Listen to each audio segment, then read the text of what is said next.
Hello and welcome back. तो आज का है कि 2 डिजिट का मल्टीप्लिकेशन ट्रिक। एग्जांपल है 24 मल्टीप्लाइड बाय 31। सीक्वेंस में लिखना है 24 और 31 को मल्टीप्लाई करना है। इसका ये ट्रिक है कि हम लोग को हमेशा याद रखना है कि 4 और 1 इसको पहले हम लोग को मल्टीप्लाई करके यहाँ पे लिख देना है। तो हमको आता है 4 1 जा 4, उसके बाद क्रॉस मल्टीप्लिकेशन है 2 और 1 का और 3 और 4 का, और जो आंसर आता है उसको ऐड करके यहाँ पे लिखा जाता है। ठीक है, तो 2 1 जा 2 और रख लीजिए याद करके, 2 1 जा 2 और 3 4 जा 12, तो 12 और 2 हो जाता है 14 का लिखेंगे यहाँ पे 4 ओवर कैरी 1। ठीक है, अब 2 और 3 को मल्टीप्लाइड करके और जो आया उसमें 1 को ऐड कर देना है।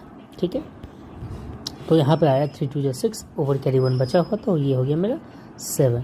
तो इसी के साथ हमारा आंसर आता है 24 और 31 का मल्टीप्लाई करने पे 744।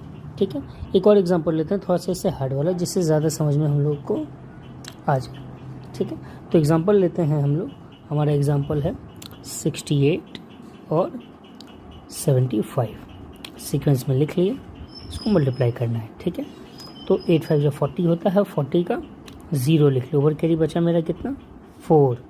ठीक है, अब क्रॉस मल्टीप्लिकेशन करना है 5 और 6 का और 7 और 8 का। तो क्रॉस मल्टीप्लिकेशन करना है 5 और 6 का पहले हम लोग कर लेते हैं। तो 5 6 जा होता है 30 और 7 8 जा 56। इन दोनों को हम लोग को जोड़ना है। तो 6 और 5 3 8 और कैरी बचा हुआ था 4, तो इसको जोड़ दिया तो 86 + 4 हो गया हमारा 90। तो 90 का फिर अगेन हम लोग को यहाँ पे 0 लिखना पड़ेगा और फिर इसका भी कैरी हमारा बच जाता है 9। ठीक है, अब हम लोग को क्या करना है कि 7 और 6 को मल्टीप्लाई करना है और उसमें 9 को जोड़ना है। तो 7 6 जा 56, 7 6 जा 42 और प्लस 9 होता है हमारा 50, और यहाँ पे लिख देना है 51, और ये हमारा हो जाता है आंसर। सीक्वेंस को एग्जांपल में समझने के लिए क्या करते हैं हम लोग, एक स्टेप वाइज इसको समझने का कोशिश करते हैं।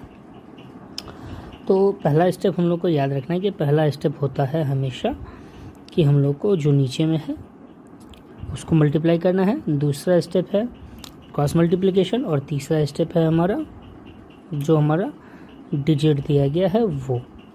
ठीक है, तो पहला एग्जांपल से ही हम लोग समझते हैं क्योंकि वो छोटा वाला है, समझने में ईजी होगा। 24 और 31 का